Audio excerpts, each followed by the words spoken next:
Tired of restless nights? At Lisa, we know good sleep is essential for mental, physical, and emotional health. From memory foam mattresses to hybrids that keep you cool all night long, Lisa's mattresses offer exceptional comfort and support with free delivery and 100 nights to try out your mattress in the comfort of your home. For a limited time, save up to $700 off select mattresses plus 2 free pillows. Go to lisa.com/iHeart for an additional $50 off mattresses and select goods. Exclusions apply. See lisa.com for more details. CareerBuilder is made for people who have that thing. You know, those superpowers that make you good at your job, the skills you bring to work. And CareerBuilder knows those skills make you right for other jobs too. Higher paying jobs with benefits, jobs you never thought of trying. Are you a people person? Work from home as a customer service rep. Are you organized and like driving? Become a delivery driver. You have the skills it takes, and CareerBuilder.com has the jobs to get you hired fast. Visit CareerBuilder.com. It's time for a Big Blue Kickoff Live. Nobody can ever tell you that you couldn't do it, because you did. On Giants.com. You know what I saw? New York Giant pride. And the Giants mobile app. 17-14 is the final. One touchdown, we are world champions. Believe it, and it will happen. Part of the Giants Podcast Network. Let's go out there like a bunch of crazy dogs. Have some fun. Hello, everybody, and welcome to Thursday's edition of Big Blue Kickoff Live right here on Giants.com and the Giants mobile app. My name is John Schmelk, joined, as always, on our Thursday program by former Giants linebacker Jonathan Casillas. It's all brought to you by Cadillac, the official luxury vehicle of the New York Football Giants. JC, what's going on, bro? Nothing much, man. Good to be here. Slow news the last few days. Yeah. Not a whole. I'm not even talking about the Giants. I mean, just in general. Bill Belichick gone. Yeah. They just had like a 5-minute press conference, didn't take any questions, and he got the hell out of there. Pete Carroll will no longer be head coach of the Seahawks. Mike Vrabel, no longer head coach of the Titans. I mean, you could throw Saban in there, too. Nick Saban, Alabama. Exactly. No longer head coach of Alabama. And I put this tweet out earlier. Throw all those coaches into the mix. Sean Payton leaving the Saints. All these great quarterbacks that have retired over the last 3 years. Eli, Brady, Breeze, Matt Ryan, Phillip Rivers. In the last 3 years, going back to January 2021 to January 2024, the amount of seismic change we've had in this league is really off the charts. And the league just looks so much different now than it did 4 or 5 years ago. Yeah, I mean, it's a different style of football, too. Yep. You know, the game has changed. The on-field play has changed. The quarterback play has changed. The offensive schemes have changed. Yep. The defensive way you tackle has changed. So, but I'm sure if you look at like a promo for the playoffs or whatever, all the faces you saw in those promos, like in 2020 and 2019, they're all gone now. Yeah, or on different teams. Yeah, it's crazy. I agree. Yeah, all right. It's crazy how the turnover in the league works, and we're like, I think in the middle of one of the biggest turnovers, probably historically wise, for the NFL. Yep.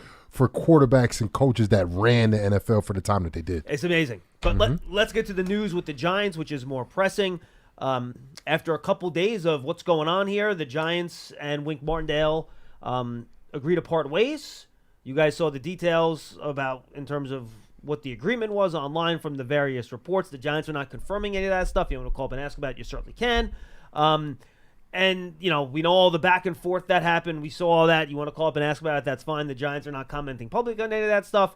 But most importantly, JC, what now?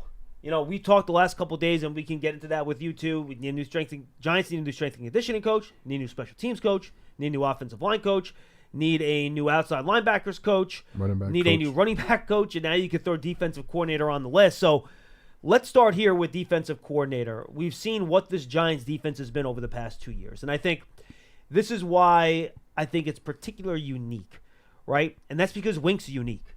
There's not another Wink Martindale. It's not like you had some guy that ran Vic Fangio's system. He leaves. You can find another guy that runs Vic Fangio's system, right?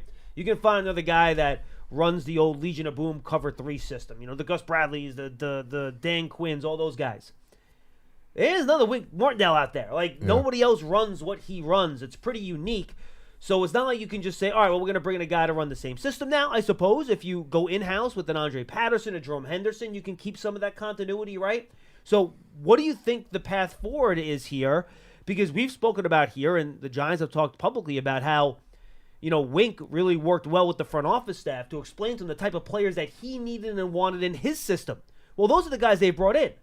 but now Wink's system might not be here, depending on what they do. So I think it's a real interesting thing to figure out how the Giants now move forward and try to put the puzzle pieces together to figure out what works. Yeah, I mean, given the I guess how it went down, it wasn't a firing. It was a mutual parting of the ways. Parting of ways after only 2 years, unlike the other mutual parting of ways up in New England after 24 years. It's a little bit different, a little bit abrupt. But at the same time, it's like, who do you put in place of Wink Martindale, who I think, defensively the Giants have, I mean, all around team-wise, the Giants are out of the playoffs for a reason. But defensively, you can hang your hat and say, okay, defensively they were looking good at times this year. At times. And I think that's the key, right? You look at the overall rankings, it's been better than the offense now, given with the offense, at least this year. Last year, the offense was actually ahead of the defense in terms of like EPA per play and things like that. But, you had some bad moments too, right? You had the inability to stop the run consistently. Which is all year. 2 years. That goes back to last year too, right? And then you have, I think, when you play some of the better quarterbacks, maybe the whole blitz thing doesn't work quite as well. I think against Jalen Hurts it worked pretty well. Yeah. Matthew Stafford was okay, but then the Dak Prescotts of the world, he kind of, the Miami Dolphin game, they kind of tore you up a little bit. Derek Carr too. Right? Yeah, Derek Carr also, right? So there were some good and some bad, but I think given some of the issues they've had over the course of the year, especially losing cornerbacks, I think Wink has done a pretty good job. Absolutely. Except for that Dallas game was a stark. That did not go Week well. one, you talking about? No, I'm talking about the second game. Oh, the second. Oh, yeah. I'm talking about the second game where Dallas had 600 yards of offense in that game. Yeah, it was bad. I think we've seen moments this year where his scheme has given opposing quarterbacks a lot of trouble. Yeah. But sorry for interrupting you. No, you're good. Moving forward with the Giants, they might want a stark contrast to Wink Martindale. Like you said, he was involved upstairs. Maybe they don't want that. Maybe that's not something that they want. Maybe they want a guy that they can plug in and it's like, you be the coordinator and we'll bring you the pieces. I don't know. I'm just saying, because there are different ways. There's a reason why right. Wink is out, and I don't know. I don't know the details exactly. I don't know if anybody will actually know exactly the detail and why Wink was like, okay, my time here in New York is done. I don't know, but at the same time, for one thing, the Giants have talent on defense. They got some young players, but they have talent on defense. They have a very dominant player in the middle who's an all-pro player. Which should work in any system, by the way. Yes. Dexter Lawrence is system-proof, okay? Yes. Just put him over the center and let him go. Right. Not complicated. Yep. And we'll see what type of scheme the defensive coordinator that comes in runs. But number one, I think whoever their Giants are looking at right now or, will potentially look at, they got to have a good track record, put together a good defense statistically that carries over from year to year. And then I think the number two priority for finding a defensive coordinator is development of players. I think offensively, both sides.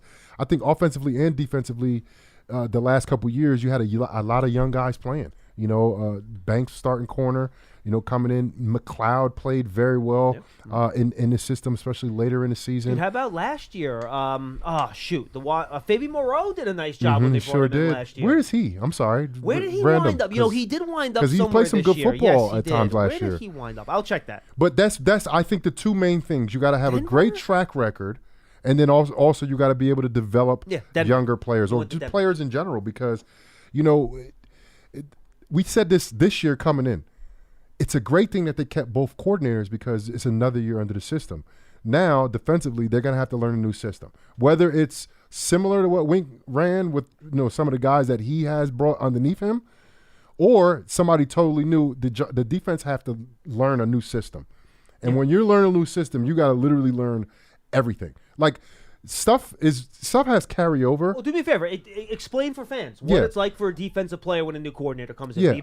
Because I'm sure you've been through it. Just as simple as calling the defense. Like open G4s. Like that's a call to where you call it to the open side. G is a stunt that you put or a technique that you put on the defensive line, and 4 is the coverage. Like somebody else might call that saber. And it's a one-word thing that you got to remember. It's totally different than open G4. You know what I mean? Like, it's totally different. And that's just the terminology, let alone the scheme, let alone the details and all of the different, intricate parts, the moving pieces that go about calling defenses. So it could be totally new. It could be something similar.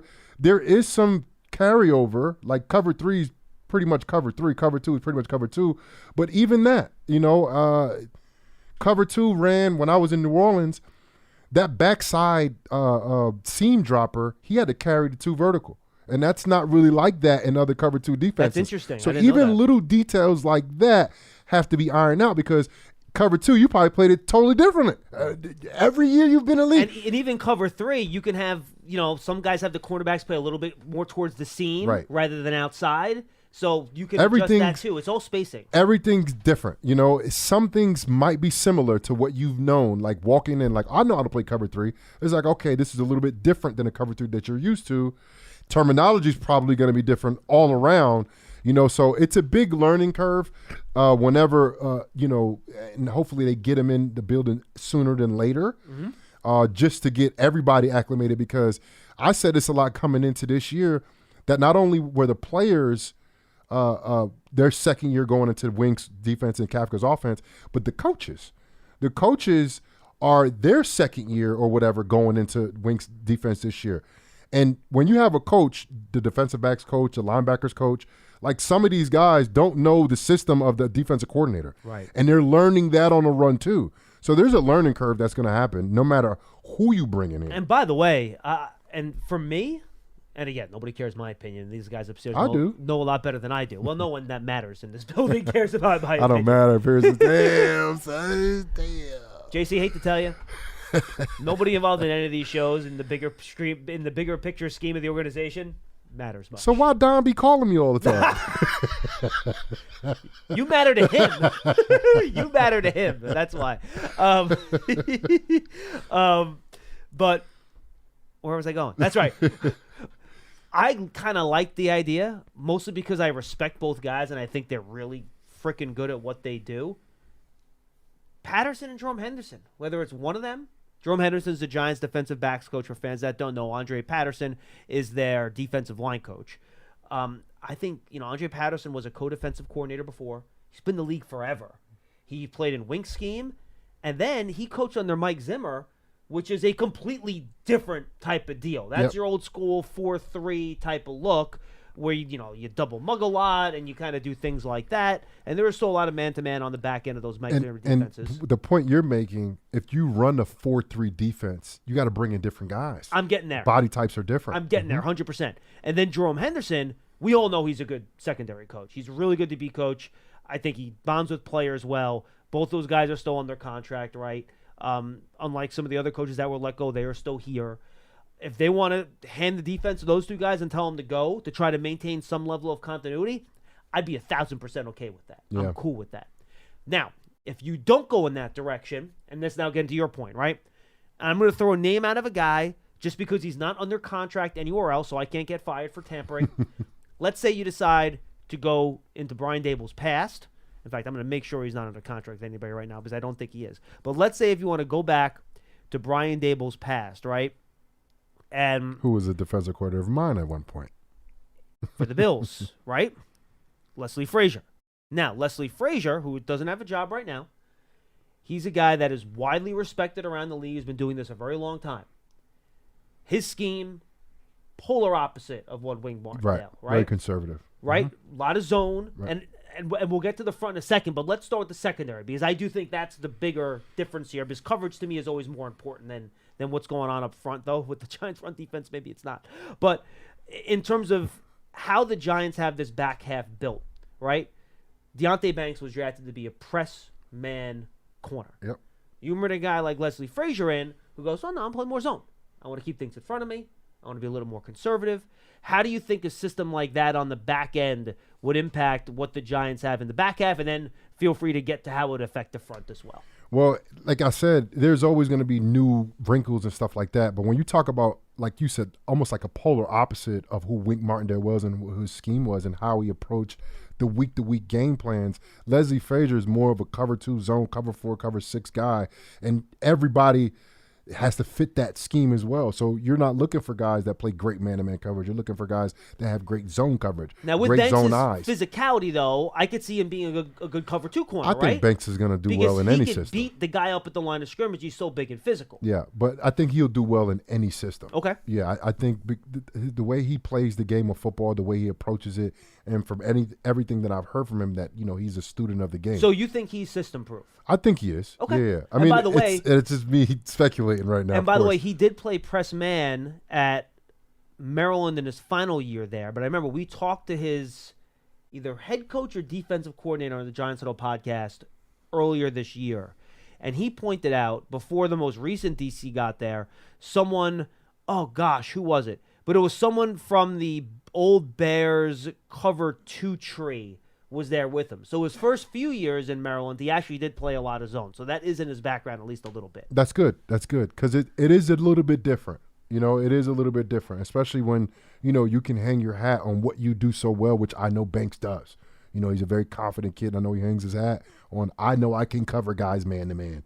Yeah. But it's like, yeah, if they run in zone. Which, by the way, you are going to need on third down anyway. Because everyone's going to play man-to-man third and on short, third and mid, third and short. 100%. But with that all being said, I'm excited to see who they bring in here because once that person gets inserted, it's like, all right, now, is this roster going to fit what type of scheme this guy runs? How much do we worry about, and I know I don't, and maybe you're going to tell me I'm an idiot. I mean, given how much sub teams play now, how important is 4-3-3-4 anymore, given how much nickel teams are in? There's basically 4 down guys anyway. Not as much, but you got to have, like, for example, when you run the defense that the Giants run, a lot of times the Giants run, especially against teams that they know they're going to run the football, they run Dexter head up, and they run like a 3-down lineman with 2 edge players, right? So it's almost like a 5-man front. Yes, and those guys are like 9 techniques and stuff like that. So they could be on the outside, and they don't have to be big, huge guys. They can be Kayvon Thibodeau size. And Azeez Ojulari size, guys right? that aren't that big. Guys that are 250 pounds. But when you go to a 4-3, that guy gets bumped inside. He's usually inside a tight end, outside a tackle. Where you have 270 pounds. They're a little bit bigger. Ends, they're more right? JPP size, yeah, and that's a lot. Justin Tuck size. Right. They're a lot bigger and different size. So as far as like the overall like structure of the defense, this defense fits the personnel on this defense fits Wink's scheme. Does it fit everybody's scheme in the NFL? No, it doesn't. But you can bring in players and you can move players to fit your scheme. And that's what they will do. When they bring in a new coordinator, they're going to collectively get together and they're going to say, we need this guy because we don't have this type of guy on this defense. And we need him. Depending on, of course, what type of scheme. Or they might bring in somebody similar to what Wink did, or in-house guy that ran some of Wink's stuff, or will run some of Wink's stuff, and you won't have to do anything in terms of personnel with the roster. Okay. Well, there's always an upgrade, which is the draft and free agency. I understand your point. Right. A couple of other key players, and I'll throw things at you. You stop me if you think I'm off the wall. I think Pinnock's fine in any system. He's so good around the line of scrimmage as a safety. We've seen him make some plays in the back half. I think Jason Pinnock could fit whatever you're looking to do. I don't think he's ever going to be your lone single high guy in a heavy cover 3 seam, but I think he can be a split safety, right, in a cover 6, cover 2, cover 4. I think he can be close to the line of scrimmage as a guy that, is the down safety in a cover 3 line. My only knock on Pinnock is overall for him was his consistency of tackling, which is not scheme dependent, by the way. Right. But I feel like what he did very well was play the ball. Yeah. And when you're playing zone, more zone than man, which is opposite of what Wink did, your eyes are on the quarterback. And Pinnock definitely fits that mold for sure. And otherwise, you're going to have a lot of turnover in the secondary if you want, right? I mean, Xavier McKinney's a free agent. We don't know if he's going to be back. And we know we had the whole thing between McKinney and Wink earlier this year. Does that now change that equation? I don't know the answer to that. Adoree Jackson's a free agent, right? So you're going to have to figure out who your other starting corner is anyway. And, I mean, you could always have had Vic McLeod do it. He did fine stepping in, but is that a guy you want to bring in? Is Cordo Flott your slot guy? That's another position where you can bring somebody in. So I think the secondary, is my point, JC, is pretty malleable. So whatever they end up doing, there's going to be changes anyway, or you could keep guys. So you're going to have options to adjust that as you see fit. Up front's a little bit different, right? And the main guy is Kayvon Thibodeau. And Azeez Ojulari, I'll throw in there as number 2. Because when he's healthy, he's still an important piece for you as an edge rusher, right?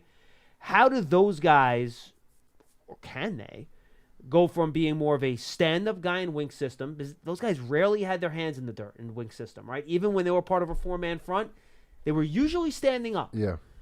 If they have to play in a system with their hands in the dirt, talk to me from their perspective how that might change their role, aside from the type of size stuff you talked about earlier. I mean, that's one of the main things I think about when I think about a outside linebacker in whatever this 3-4 overhang type of defense that Wink ran. Odd front versus even front, right? To basically a 4-down, 3 linebacker conventional 3 linebacker set, where I would see Kayvon fitting as like a Sam linebacker, where you're not having him drop as much, but you're mostly on the ball. Are you taking too much of his pass rush ability away though in that role? No, depending on what you want him to do, like that's.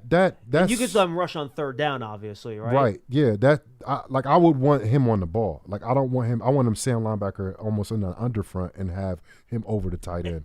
So it's not. I'm not changing his position. Do me a favor. Explain for fans what him being an underfront over the tight end actually means, so fans understand what you're talking about. So closed, open, depending on what the call is. So I'm gonna try to label this out for you. You got the center here. You got the guards. You got the tackles, and then let's call a tight end here. So let's say closed left. So tight ends on the left side. Tight ends on the left side, looking at it from the defense. Yes. So underfront. There's the techniques of the defensive lineman. There's a 1 technique and a 3 technique in these conventional 4-3s. And the 1 lines up between the center and the guard. The 3 is between the guard and the tackle. Yes. Mm-hmm. So having an underfront is having that 1 technique is basically over the center, and the 3 technique backside. So that's a little bit of a bubble. So the 3 technique away from the tight end. Yeah, that's an underfront. Mm-hmm. The bubble, which is like the big space from the guy that's over the center to a guy that's lined up outside the tackle. That's a big bubble there. What you would do is put that linebacker, instead of having him off the ball, you move him up on the ball outside of the tight end. Got it. So then you would basically have your defensive end, which would probably be more, almost like a 6 tech, because you're going to be so far outside. Exactly what it would And then you would have the linebacker off the edge of the offensive tackle over the tight end. Or 4 technique, really. Okay, yeah, I got 4 technique. Yeah, so that's the underfront. The overfront is a 3, 6, and a 9. And then theoretically, you would put your defensive end that's a little bit stouter and a little bit stronger on that side, right? Because he's not playing.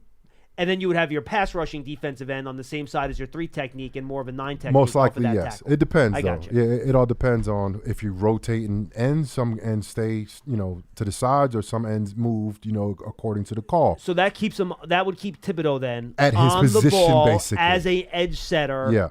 On that side where he's not doing as much dropping, but then he theoretically could have man-on-man responsibility on the tight end, right? Yes, for sure. So I don't. Like, for me, like, going into this, like, this conversation that me and you having, I wasn't prepared to answer this question, because this is something that you got to sit down and break down every single player, depending on what scheme you're running, of course. Sure. You got to go through every single player and say, do this player fit what we think he can do in our defense?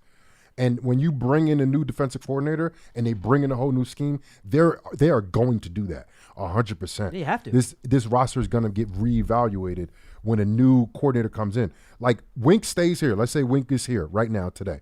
They're not looking at, where do we need to put? No, they already figured all that out. They're like, okay, who could we bring in to fit this mold? Yeah, they already acquired the guy in knowing exactly what they wanted him to do in the system. 100%. Right. So now it's like, whoever comes in here, they got to kind of re-go through the whole entire defensive roster to see if this guy fits into the scheme that I want to run for this team. Could you also theoretically, let's say, and again, you're not in your base defense much, it's only 20% of the snaps, that you could also probably put Micah on the edge there, right? He's not a big guy, though. He's not big, but he is physical, and he is better on the line than he is dropping back. And I would think Okereke. I like him more in space, though. You more like off the ball. You will put him on the weak side. Yeah, because he's not. For me, I don't think he's that long of a guy. Sometimes. No, he's not long. You're right about that. Sometimes he's tight. Like the worst block for a linebacker on the ball, which I hated, but and I'm talking about Trent Williams coming after me, was when the tight end blocks down and the tackle reaches. That is one-on-one with the tackle. Yeah, the old Ted block, right? Yes, Yeah. but with no type of momentum. So I'm 225 pounds. That's a problem. Going against Trent Williams, and he's this close to me. Like, if I got a running start on Trent, I'm going to put my money on me because I got my athleticism, I got my speed, I can use my power. I don't have none of that when we're this close. Yeah, and then you can also blitz then Michael off the weak side where there's not as much traffic because the tight end's not on that side, right? Exactly. So all right, that makes sense. I'll buy that. The defense, I think, when you bring in another defensive scheme, when you go from this 3-4 basically to a 4-3, the linebackers are kind of interchangeable, especially the middle linebackers. I was gonna say. I think Okereke is scheme proof. Also, we saw him run a 4. He was in a 4-3 up in. He'll be fine. He's good. I'm not worried about him. Even Micah and even Isaiah Simmons, because they're like kind of middle linebackers, not really playing on the ball. I think Isaiah Simmons would be a better Sam because of his length. And his athleticism on the outside, he can cover tight ends. Point of attack on the edge, though, could be a problem. Yes, it will be because they're little guys. No, they don't. The Giants don't have big middle linebackers. Like Okereke is not a big guy. He's 230, right? Probably 235 at most, right. Which is when you don't have no momentum and you're going against a guy that outweighs you by 100 pounds. Unless you're like Micah Parsons, who's played that position all his life, like it's very hard for you to win that. And he's 250. He's not 230. That 20 pounds is a huge difference, And the Giants right now, they don't have, I don't think, a real 4-3 defensive end like a JPP. Like they don't have that 270 to 80 pounds, 6'5" type of guy that'll play that 6 technique, that play that 4 technique. Like a Cam Jordan. Like Cam Jordan, when the Giants moved from a 4-3 to a 3-4, Cam Jordan was big enough and athletic enough to play inside and outside. So he can play 3, he can play 4, he can play 5, he can play the 7, he can play 6. They're playing that 4-eye, it's tough. I mean, you could put Nacho there. You're not getting a lot of pass rush out of that spot, but I guess you could put Nacho there. But other than, Jihad Ward could, he's 270. Yeah. He might be able to play that spot. He might be the only guy on the roster. He's the closest guy, right? Probably. Yeah. And he's a free agent too. Remember, he's Wink's guy. So would he come back? I don't know the answer to that either. Does Wink bring him wherever he winds up? I don't know the answer to that. Yeah. No, you're right. That traditional 4-eye defensive end, and 4-eye, by the way, guys, that means you line up on the inside shoulder of the offensive tackle. Yes. Correct? Mm-hmm. Right. So, and that's kind of how it works, by the way. You have 0, 1's in between, then 2's lined up straight on the guard, 3's in between the guard and the tackle. I means inside shoulder when you look at stuff. Just so fans understand the nomenclature, so you're not like, what the hell are these guys talking about? But, dude, that was awesome. This is why we like having you on the show, dude. That was a really good breakdown. Yeah. Anything else you want to add about the DC stuff before we get to the calls? Well, like I said, I'm just interested to see who they bring in because then it's like, all right, this guy runs this scheme. Like Leslie Frazier. If Leslie Frazier comes, it's like, all right, the Giants have to move a couple players. They have to figure something out because they need conventional 4-3 defensive ends. So that would be the biggest add in that type of system shift. That to you would be the thing you would have to add the most, right? Yeah, just because personnel wise, you got to have the right guys playing, body size wise, body type wise, playing, and like me, like I went from 4-3 in New Orleans. Well, you played the will, right? I played weak side off the ball linebacker. Then I went to a 4-3 Sam linebacker in Tampa. And then I went to a 3-4 middle linebacker in New England. Then I'm back to a 4-3 in New York. Wait, what? In New England, they were 4-3? They were, what's that, 4-3? Yeah, 3-4. Yeah, 3-4. That's what I thought. Yeah, you were with big Vince Wilfork. Yeah. Inside linebacker, right? Yes. Did you have the green dot there or no? I did, right? yeah, one game. Oh, you did for one game? Okay. Yeah, because, I was, it was Hightower and Jamie Collins. And then I think Hightower was out the last game against Jamie Buffalo. Collins, talk about bigger linebackers. And that's the thing. So this is the crazy part. So that year I got traded. So I was in Tampa where Mason Foster played middle linebacker. He was like 6'2", 240. And Levante David was young Levante. He was 228. And running around like 230. Safety, right? Me and him was like the same size, playing. And that's why you had to go to the Sam, right? Right. Because, nobody, trust me. They weren't Let me tell you something. I wanted to play Will when I got to Tampa because I didn't know who Levante was. It was his second year in the league. And then he laughed at you. And then, no. And then I watched film, and I was like, oh, I'm not playing Will. Not with this guy playing football. Levante David, if he's not a first ball Hall of Famer, they don't know what they're watching. He's so underrated. He's so good at football. Like when I got there, he's still good. Yeah, he's still good, and he's year 12, I think. He's still good. Or 11 or 12. But what was the point I was trying to make? You having to go to Sam. Yeah, just that. But the difference from me playing off the ball in the 4-3 to on the ball in the 4-3, it was a big difference. It was a big difference. I got beat out for the spot because Dakota Watson, he was 6'4", 240 pounds, and he had really long arms. So he could lock out against guys. I would kind of get swallowed up a little bit. But I get here to New York, and I'm playing will linebacker, finally playing my natural position again after like 6 years, and I flourish, So the Giants might be in a little predicament with some guys, not the right body type, body size, and play style in that first year because they don't have everybody built for that defense. That's what you might have to figure out after this first year if you bring in a D coordinator that does a different scheme and requires different body types than what Wink did.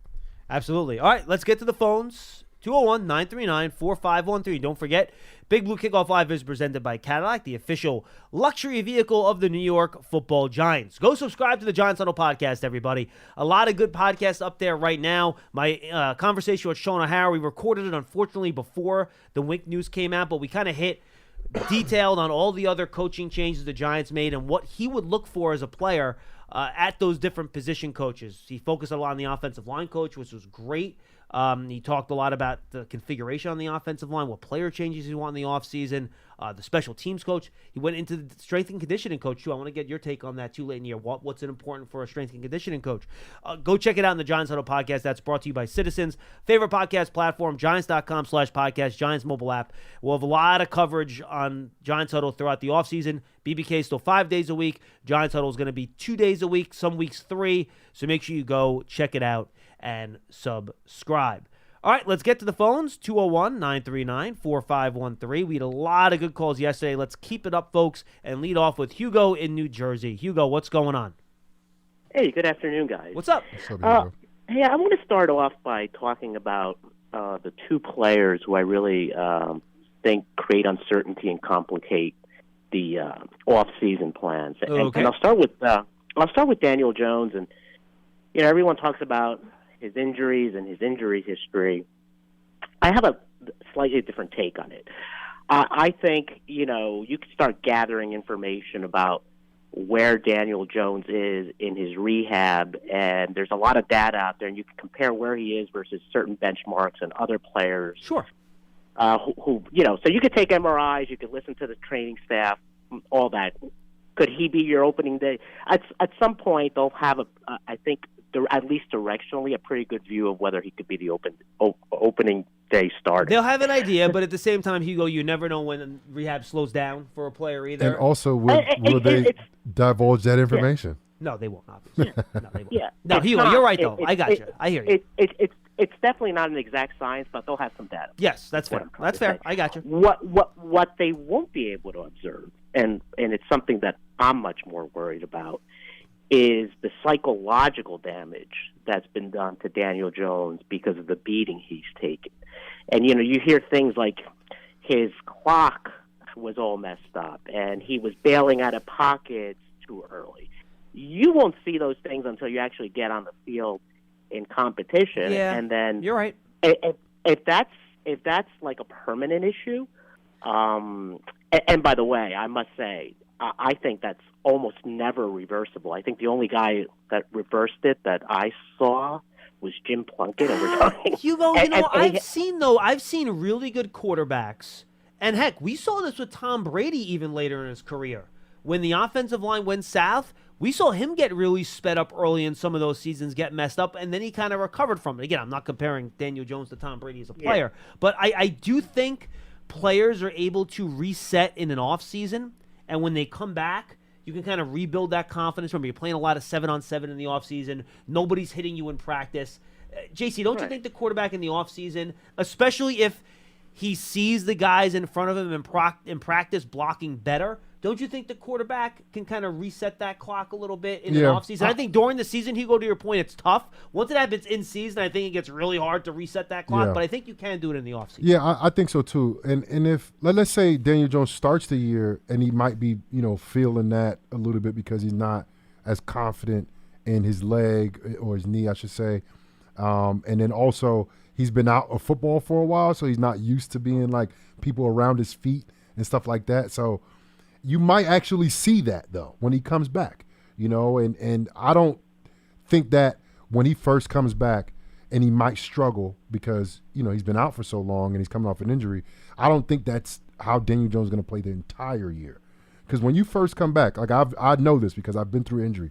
When you first come back, that first kind of like contact day, and then even the first game where you're like, this is your first time you're tired and you're hitting people when you're tired, and you're a little bit, more tired than you remember being like year prior, and you might struggle, playing wise when you're out there.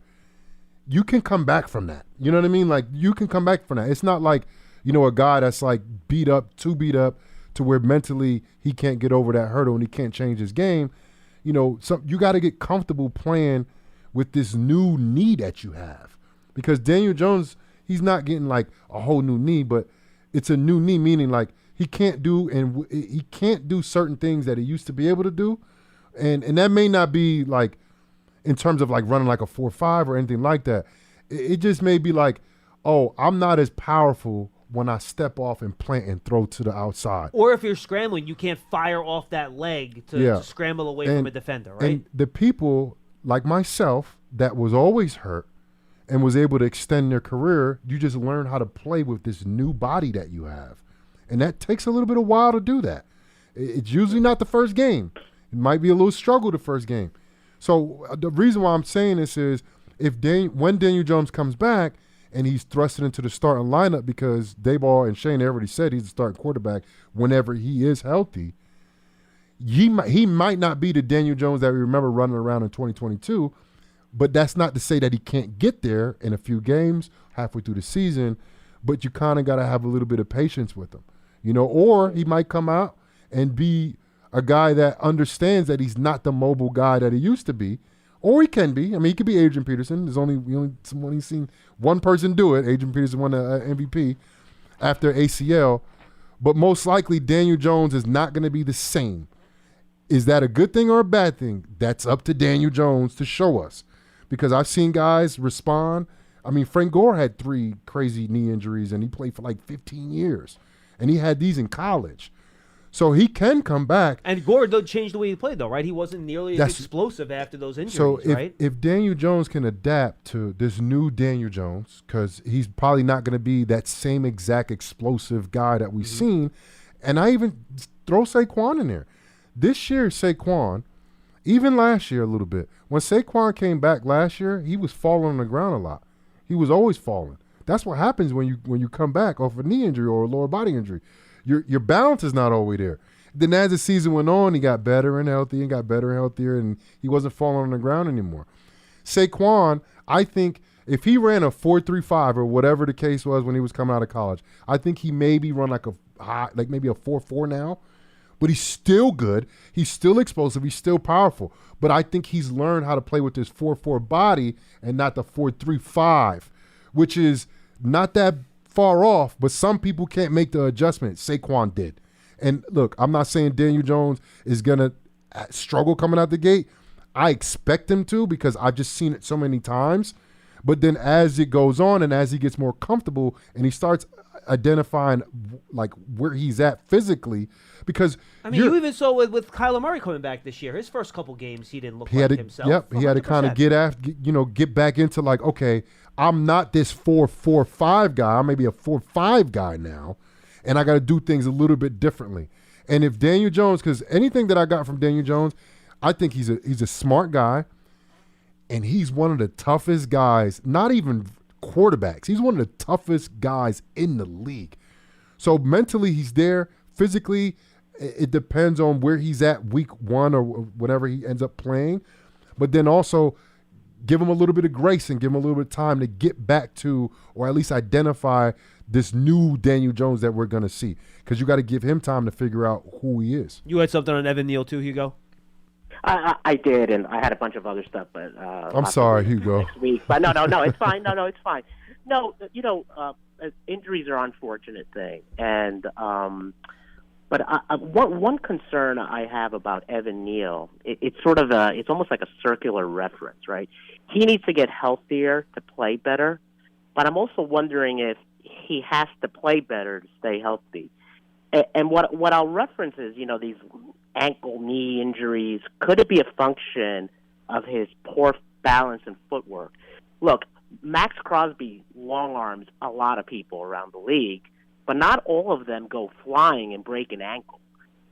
So it's almost like a chicken or an egg kind of problem, I think, with Evan Neal, right? That's a good point. So I don't know what to make of it. If he doesn't, you know what? If he doesn't improve his play, my guess is he'll get re-injured, and then you just can't keep using injuries as an excuse at that point. Okay? Fair enough. And I'll check in with you next week because you did a couple of huddle interviews, the one with Sean O'Hara, and I'll reference the one with Solomon Wilcots. Yes. Kind of aligned with some of the things I was thinking about. So I'll get back to you next week on that, and you've done great work on that. Hugo, luckily we have, thank you, I appreciate that. Luckily we have a whole off season to have all these conversations. Yeah. We got a lot of months. Good points too, though, Hugo. Yeah, I thought so.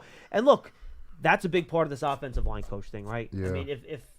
I mean, look, I don't know what they're thinking upstairs, but if Evan Neal came out this year and had the second year that Andrew Thomas had, I think there's a much better chance that Bobby Johnson would still be here. Yeah. I mean, let's be honest, right? I mean, that's developing these young guys and having the offensive line better as a whole, and obviously having a really good right tackle would have helped that. And of course, the injuries with Evan Neal had a huge part of that too. How much could Bobby really work with him once the season started this year? Because he was always banged up and always hurt, right? So that's part of it too. But his development, to Hugo's point, is a huge deal in terms of how you view this offensive line, how you build the offensive line, and how effective it's going to be. Is going to depend on how good Evan Neal becomes and how well this new offensive line coach, whomever it is, will be able to develop him. Yeah, and he's going into year 3. Yep. He's played 23 games, I believe. Yeah, I'll so double check that. He's definitely missed a significant amount of time. And Hugo, that was a good point that he made in terms of, a guy playing to keep himself healthy if he's playing more efficiently. 22 games for Evan Neal, pardon me, 22. In 2 years. Yep. Wow, so he missed 12 games? Is that my math? And that includes the 2 playoff games, by the way. So. Oh, wow. So in regular season games, he's actually missed 16 games. Oh, wow. No, I'm sorry, 17 games, not 18. So 14 games. 14 regular season games. That's a lot. But Hugo made a good point. And, Evan Neal, he probably had, from everybody on the roster, I think he's had the most hurdles because he couldn't really stay healthy the first 2 years in the league. On top of him, whenever he was healthy, he really didn't perform well. So number one, Evan Neal has to get healthy. Number two, he has to be able to stay healthy when he's out there.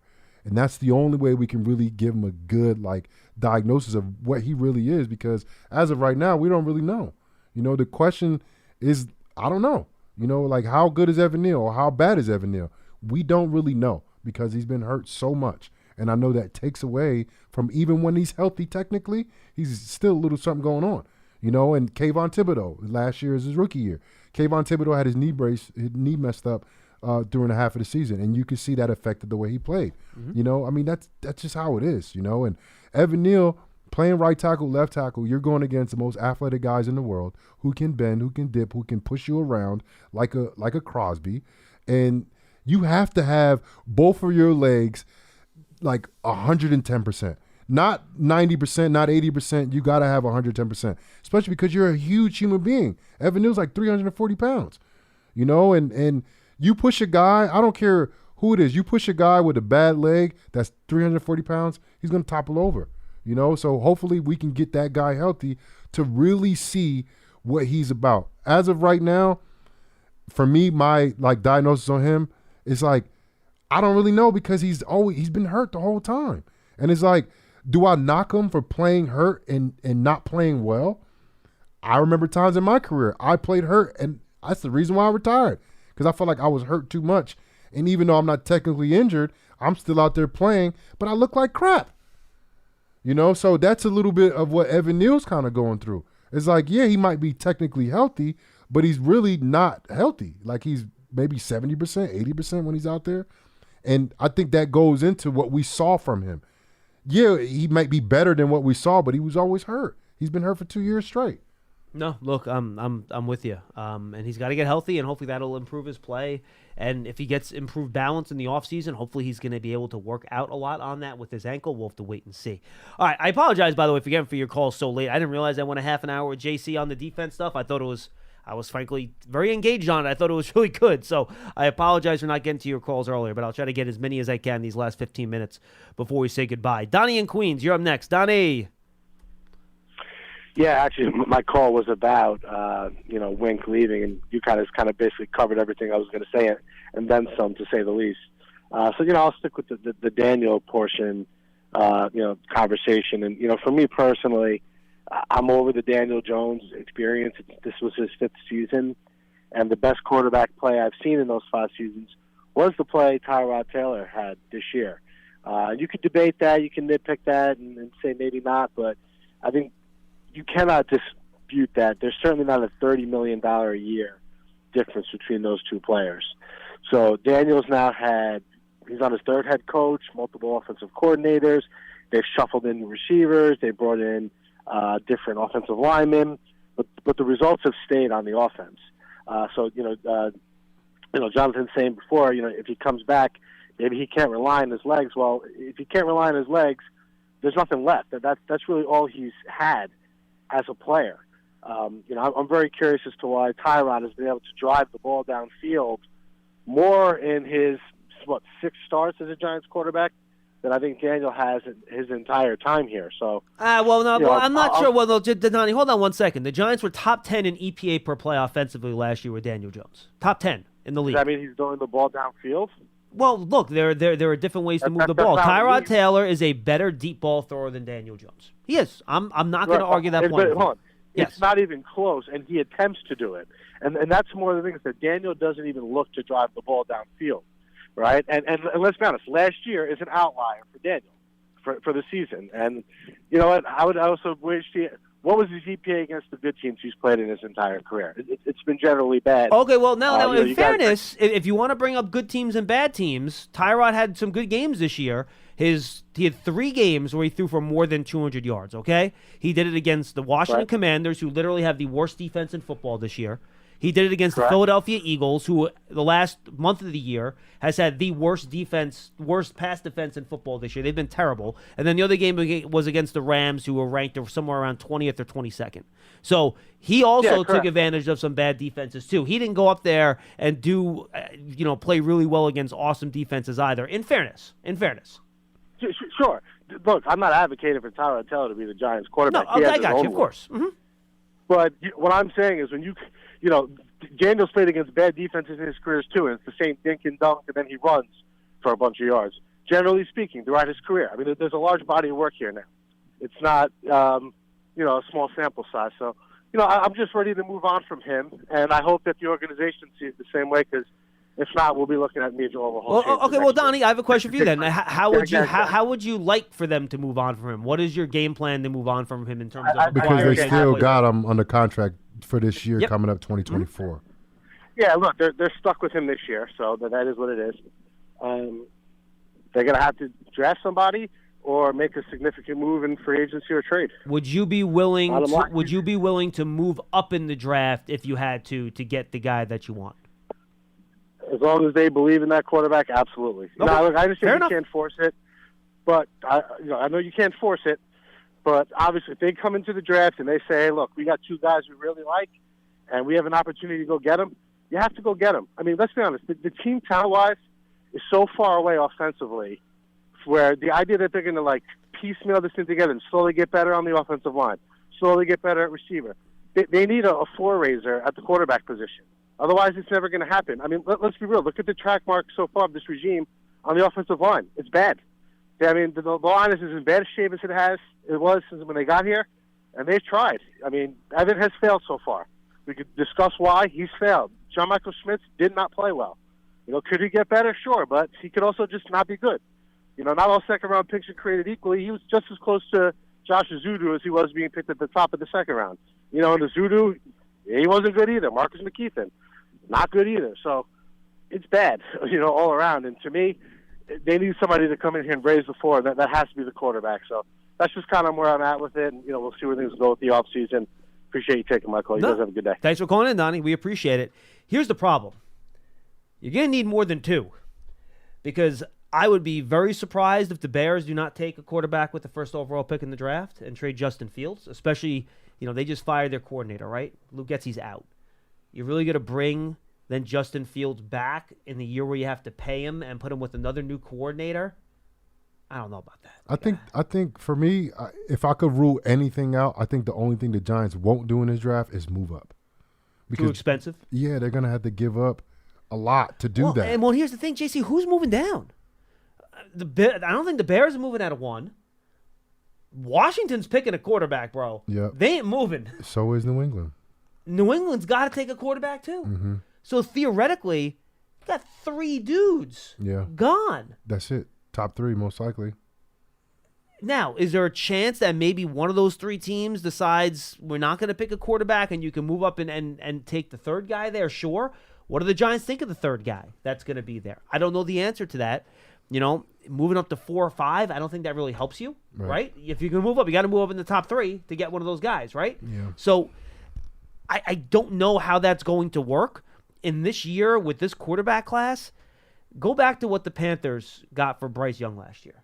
They got 2 1s, DJ Moore, and a 2. The Giants cannot do that. And by the way, the Bears are going to want more. Yeah, for sure. Because Caleb Williams and Drake May are better prospects than Bryce Young. Yeah. So they're going to want more. Yeah. You're looking at 3 1s and like a Kayvon Thibodeau. That's that's crazy. That's the only thing I think the Giants won't do. I think they're good staying right there. I even think they're good at moving back a little bit to do the opposite of what I'm saying I don't want them to do. Like, I don't want them to give up high draft picks in the next 2 years. I don't think the Giants could afford to do that. You can maybe do that when the regime comes in. And again, if you identify somebody that you think is the next Patrick Mahomes and you go and you get him, you're never going to regret that. I understand it, but it's hard to do that in year 3 of your regime versus year 1 of your regime too. Yeah, you know what I mean? Right. Yep. It's not sad, but the Giants are locked in with Daniel Jones for another year. Like, he is locked in. But this is a fact. The Giants have to bring in 2 more quarterbacks. They have to, because only one quarterback. Next 2 months, March, when the new season league starts, whatever. New league year. The new league year starts. Yes. Mm-hmm. There's only going to be 1 healthy quarterback on the Giants roster as of right now. When the Giants run their first OTA in April, they have 1 healthy quarterback, and you need at least 3. You need 3. Yes. So the Giants will bring in 2 quarterbacks, whether it's they keep Tyrod, which is a possibility. Which Joe Shin said they're open to. They didn't rule it out, right? But you have to bring in another guy. So if you keep Tyrod, you will have to bring another quarterback, whether it's through the draft or through free agency.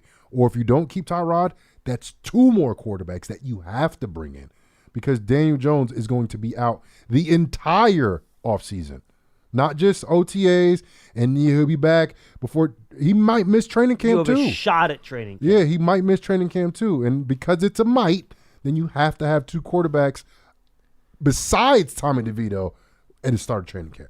So the Giants will have 2 more quarterbacks on this roster, whether it's Tyrod, one of those guys, but there will be a new face at quarterback for the Giants. Not saying he's a starter, not saying he's even a backup, but the Giants have to bring in 2 quarterbacks. They have to. Yeah, and we'll see what they do. But Donnie, look, I totally get it. And hunting the star floor-raising quarterback is a strategy that a lot of NFL teams do adhere to. Man, it's much. Look, finding a quarterback in the league's hard. Whatever strategy you take, it's just a tough road to be on when you're dealing with a quarterback with injury like the Giants have. And look what Carolina did too. Like, Carolina basically gave up the whole franchise to get Bryce Young, and that's what you want to avoid, right? And C.J. Stroud is. After this year, C.J. Stroud is a lot better than Bryce Young. C.J. Stroud looks like a top 10 quarterback already. And what they gave already. up for him, and they gave up Baker Mayfield too, who's in the playoffs. And here's the problem, right? You give up all those picks, then all of a sudden, the situation around Bryce Young is terrible. Right. Because you couldn't use those picks, picks. You trade away his best wide receiver. Right. In DJ Moore. So he was left with bad protection. We're not in as bad a receivers. spot as the Carolina Panthers, I'll tell you that right now. Yes, and the Panthers, their first overall pick. That's the thing. If you go, what were the Panthers this year? 2-15. At least you can usually sit there and say, all right, we got the first pick. Nope. Pick a really good player. At least that's the consolation prize for being terrible. I mean, that's as bad. That's a rough I mean, like I said, their quarterback they had before that was playing for them is playing for a playoff team right now. This weekend coming up, Baker Mayfield. And their guy that was their head coach before this year is the defensive coordinator for the team that has a bye in the NFC, Steve Wilkes. So we're not in that type of position. But the Giants No, thank God. The Giants aren't. I think they're in a good spot in that to where, like, I don't think they're going to move up because, like I said, they'll have to give up too much to get to one of those spots. And the Giants need to bring in more talent. I think they do need a quarterback that can change the game. Can it be Daniel Jones recovering from his injury? It could be. If he shows anything what he showed us in 2022, within, I think, a better defense, with better skills set on the outside, a revamped offensive line with a new offensive line coach, maybe Saquon's running the football. I don't know. Hopefully, got my fingers crossed. Hopefully they can figure that out. I expect the Giants to do okay. When I say okay, I think right to the division. Cowboys, Eagles. Right now, this Eagles team is not the same team from 2022 where they were the world beaters and they were the best team in the division. This year, they're broken. I don't know what happened to them, but they broke somewhere. I think San Fran might have did it to them. But the Cowboys. They might have. San Francisco might have. Yeah. The Cowboys, they don't look different than last year. They look good. No, they might look better than last year. They look good, and they're talented. And they have young, talented guys, too. Remember the Eagles last year? We talked about all the older guys that were starting to phase out. Yep. Now, the Cowboys are going to have cap issues keeping all these young guys, but, I mean, Micah Parsons is on a rookie contract. Trayvon Diggs is on a rookie contract. Deron Bland is on a rookie contract. Yep. CeeDee Lamb is on a rookie contract. Jake Ferguson's on a rookie contract. Like, two all-pro offensive linemen, too. That they're not rookies, but they're offensive linemen and all-pro. Tyler Smith is an all-pro offensive lineman on his rookie contract. Zach Martin. It's crazy. And Zach Martin and Tyron Smith are obviously older, but when they're healthy, they still play great. So in terms of, we're talking about still the division. That's why. Osa Digizua, another guy, a defensive lineman, rookie contract. Yeah, really good play. He played really well this year. The Giants have to compete in the division. This year they did a little bit better in the division, winning 3 games, right? 3 games in the division? Yeah, 3-3. Yep, 3-3. 3 games in the division. 2 against Washington, 1 against Philadelphia. But we even said that, last year too, in terms of the Giants, doing something in the division. The Giants can, you win your division, you make it to the playoffs, right? But that's not even what I'm talking about. I'm talking about week in and week out, you're competing against teams from the NFC, North, NFC South. Like, you got to be able to beat teams outside of your division as well as keeping competitive in your own division. You don't want to have games like you had this year against Dallas, San Francisco, and Miami where you're getting your butt run off the field. Yeah, exactly. And the Giants have to upgrade in several different positions to where when you walk into a game and whatever happens in that game, us, as we're talking after the game as we normally do in the post-game shows, I don't want to keep having a conversation as they fought some out of their weight class. The Giants have to structurally improve this roster so the other teams in the division are not out the weight class. Yeah, right. No, I'm with you. 100%. By the way, last year, just to be accurate, 11th in EPA per play overall, 9th in EPA per dropback. And that's expected points added for the fans that don't know. That's the kind of a overall analytic that looks at how efficient an offense is play to play. Which is what you really want. Which is what you're looking for, exactly. And that takes turnovers into consideration. It takes big plays into consideration. It tries to lob everything into one kind of big bucket. So it's a good broad thing where, you're ranking 9th or 11th. Is it, elite? No, but you're in the top third of the league, so that's pretty good. 201-939-4513. I'm sorry, guys. We're being long talkers today. Coach Marvin in Delaware will wrap us up. Hi, Coach. What's up, Coach? Happy New Year, John and you Jonathan. Too. Happy New Year, brother. Yeah, I know I got a short time here. But I'll talk about the quarterback real quick. Sure. I think all avenues are open with the team. And you know it and I know it. The teams are looking at everybody they possibly can. You don't want to give up a lot of draft picks, but guess what? They're still going to look at Caleb Williams and see what they can do with that. If they can get him, they can. If they can't, they can't. They're going to have to do all their due diligence against all these guys. Personally, Only one I know that's going to be near where they are that's possible is Penix. You check him out and see what he can do. If he's the guy, he's the guy. And by the way, Coach Marvin, I think he is a day 2 pick. He is not a day 1 pick. Yeah, he could be. You can get him back then. I'm not saying he has to be a 1, but I that's mean, where you can look at. Coach Marvin, I heard what you said yesterday. I didn't know about his injury history. I think they'll steer clear of that. Yeah, he has a big injury. Well, I think he got over that a little bit because he played 2 straight years. No, he did. In Washington, he was healthy for 2 straight years. That's correct. Right. He had those 2 knee injuries, which you have to concern. And but shoulder. Again, they're going to do that anyway. I'm not saying he's the guy. I'm just saying they're going to look at him. They're going to give him a shot. Yeah. You also you can look at Russell Wilson. You want to go cheap. There you go. You can go Russell Wilson to carry over to whatever you're going to do with the quarterback. You also can look in the fields. You don't know what that's going to take or what they want or how you're going to pay them. But you can look at it. I think they're going to look at all of those avenues. And they should. And I think whatever decision they make, I'm down with it. You can go with a offensive lineman. You can go with a wide receiver. They open to anything at the 6th pick right now. And so I'm pretty confident in how they're going to try to build the team. No, me too. The other story, Jonathan gave a great class on talking about the 3-4 to the 4-3. That worries me with Wink leaving. I don't really want to go to the 4-3 now unless you can get somebody. I think Baltimore's playing a 3-4. Are they playing a 3-4? Baltimore, right they have one of those variable fronts where you can't tell what they're in half the time. Right. Well, maybe some assistant from them. Go right back to that tree and bring somebody in. Somebody that's familiar with what Wink was doing. Maybe bring somebody like that. I think Flores is pretty good, but I think he's looking for a head coaching job. Something tells me that given what happened with Brian Flores and the Giants last offseason, that's probably not going to be in the cards. Yeah, that's again, I don't know anything, but that would just be a guess. This is me speculating. Right. With my background at DOJ, I would say no, you don't go down that road. And by the way, for the record, I think Brian Flores is a really good defensive coach. So from that perspective, but we all know what happened. Let's. Yeah. And something out of the sky. I know it won't happen. Bring Belichick back to the Giants again. Let him run the defense and see what happens. Something tells me Belichick will find a head coaching opportunity. Just saying. Yeah, he will. He will.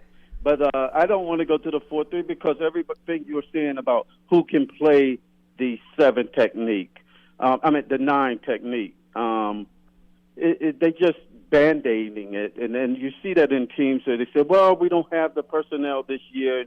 We got to draft and bring in free agents next year so we can play those schemes. So you're going to have that scheme where you're going to have to wait a year or 2 to get everybody in that you want to play. And I don't think anyone wants to wait another year or 2 at this point. Yeah, they don't want to wait I agree. that. Yeah, I'm with you.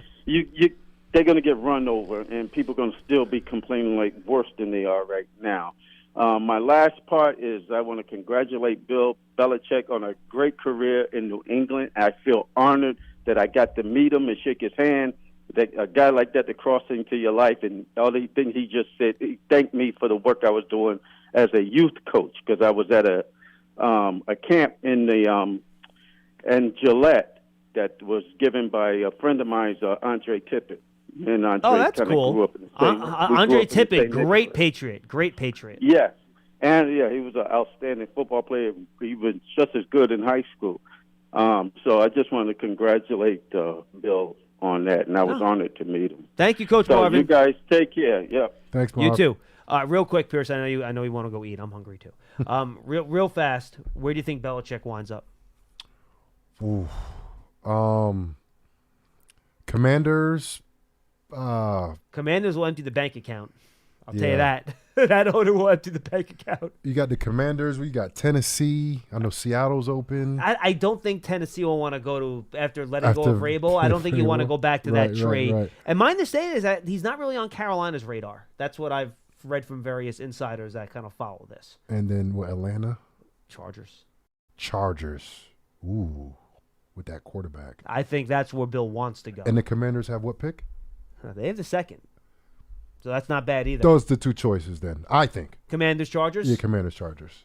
See, I think the lack of a quarterback with Atlanta, to your point, is a little worrisome. Agree. I don't think he's going to want to build up a quarterback. I agree. Now, unless maybe they can figure out before he goes there, like, oh, we know we can get Kirk Cousins or something like that. I don't think the Vikings want to let Kirk Cousins leave the way he played before he got hurt this year. But I'm with you, Pearson. I agree with that. I think Commanders, because he can draft his guy, right? Or, I hope he don't go to the Commanders. No, me neither. I don't want him in the division. Don't want him in this division. Send him to the AFC West. Right. Hang really out in LA. far away from us. We're not going to see the AFC West again, I think, till next year, the year after. Get out of here. And that, in fact, actually, next year we have the 2025 Giants play the AFC West. So get out of here, Bill. We don't want you in the NFC East. Respect you. Don't want you in the NFC East. Real quick, rapid fire here. We're going to go through the games. Rapid fire. Cowboys, Packers. Cowboys. Rams, Lions. Rams is hosting? No, Lions is hosting. That's Matthew Stafford going back to Detroit. Dude, no, how about Jared Goff going to L.A.? Right. Oh, man. That, to me, is the most intriguing game of the weekend for me. Yep. Lions. All right, you got chickened out on me. Eagles, Bucks. The Bucks, man. The Eagles is broken. I'm going Bucks on that, too. And I'm going to go Rams in the Lions game. It's just a gut feeling that I have. And Lions fans tend to get their heart broken at every opportunity, right? It just seems to be what they do. And I think Dallas will. I don't think the Packers defense. We saw the Packers defense against the Giants that week, a few weeks ago. Not impressive. I think Dallas is going to run up the score on them a little bit. I think the Packers will score, but I think Dallas will get into the 30s, win the game. Especially at home. AFC. Chiefs, Dolphins. Chiefs in Kansas City. -5-degree weather. Bingo. Yeah, if it was Chiefs like with regular weather, I might lean towards Miami a little bit. With that -5, bro, I watched guys from the Giants quit when we played in Green Bay, and we play in cold here. It's cold here. You saw guys quit? Oh yeah, I heard it too. What? You mean in 2016? Yeah. We didn't talk about that. I get angry. Don't name names. What else? Who else? Yeah. Game number 2, another weather game. Steelers at Buffalo. Supposed to be like 25-mile-an-hour winds consistently throughout. Buffalo smoke Steelers. They're going to smoke them. Here's the problem. The Steelers figure out a way to win these stupid weather games. Like they get a block punt. Yeah. Some guy drops a kickoff or something stupid. I just think the way Josh Allen has played this year, like he's going to win the game for you or lose the game for you. But if he comes out and he plays that Josh Allen stuff where he's just looking like incredible and he's taking care of the football, they're going to blow him out. The Bills are a much better team. Yeah. But weird things happen with the Steelers. But Josh Allen can throw 3 interceptions. All of a sudden, the Steelers win in overtime. I'm going Bills, too. Yeah. I'm with you. I mean, how can you pick Mason Rudolph to beat Josh Allen? Right. I mean, I just don't think you can do it. And then the final game, Texans and Browns. Texans hosting the Browns, right? Yeah, Texans are the 4 seeds. They're hosting. Yeah. Correct. Be interesting. I think the Browns, they're better in terms of the way Joe Flacco has been playing and the way their defense has played all year. Phenomenal. But Stroud's been great. Stroud is good, but he's a rookie. I give it to Browns. Going Cleveland. All right. The Browns on the road. I like it. JC, this was good. Something about Flacco. Yeah, something about Flacco. That. How many Super Bowl winning quarterbacks are playing right now? And you're right. Joe Flacco. Who else? You got Mahomes. Flacco's in the playoffs. Who Mahomes else? in the playoffs. Is that it? Stafford. Yeah. So Stafford. 3. Yep, 3. Because Hurts lost, right? Yep. So he's not. And that in means there. something. Yes, you got those 3 guys. Yeah, like Joe Flacco's not going to go into Houston, but like, oh, this is too big. No, he's going to throw that ball down the field. Were you shocked that Pete Carroll got fired, by the way? Yes. I know I'm killing you, Pearson. Shut up. Yeah. I know we're like 5-7 minutes Hey, over. we started like 5 minutes late. We did start 5 minutes late. Pearson's done. He's done. He's not stopping it. We're just going to keep going. He is done. JC, good stuff. Enjoy your playoff weekend. It should be a lot of fun. Yes, sir. That's all we have for Big Blue Kickoff Live, presented by Cadillac, the official luxury vehicle of the Giants. Let's do a 2-hour show. For Jonathan Casillas, I'm John Schmelk. I'm off next couple days. The office is closed on Martin Luther King Jr. Day, by the way, so no show on Monday at all. I'm off tomorrow and Tuesday. I'll be back with you next Wednesday for another episode of Big Blue Kickoff Live. Check us out over the weekend for all of our podcasts. Thanks for being with us. See you next time. You deserve to treat yourself, so turn your tax refund into a U fund and give yourself a Straight Talk Wireless Extended Silver Unlimited plan and get a new Samsung Galaxy A14 on them. You can get a great everyday value on wireless with Straight Talk's unlimited plan starting at $25 a line per month for 4 lines. You'll save so much you'll be enjoying that refund all year long. It's the refund that keeps on refunding. Find Straight Talk at straighttalk.com or at your local Walmart store. Taxes and fees not included. Offer valid through 4/14/24 while supplies last. Online only. Must purchase a Straight Talk Extended Silver Unlimited plan to qualify. Limit of 5 phones per customer. Family plan discount with 4 lines, all on the Silver Unlimited plan. Not combinable with autopay discount. Taste the Mediterranean through March 19th at Whole Foods Market. Save on animal welfare certified bone and beef short ribs, sustainable wild-caught sockeye salmon, and more. Find sales on Parmigiano Reggiano, charcuterie and ground lamb. Grab an olive boule bread from the bakery. Plus, wines from the Mediterranean start at just $8.99. Taste the Mediterranean now at Whole Foods Market. Must be 21 plus. Please drink responsibly.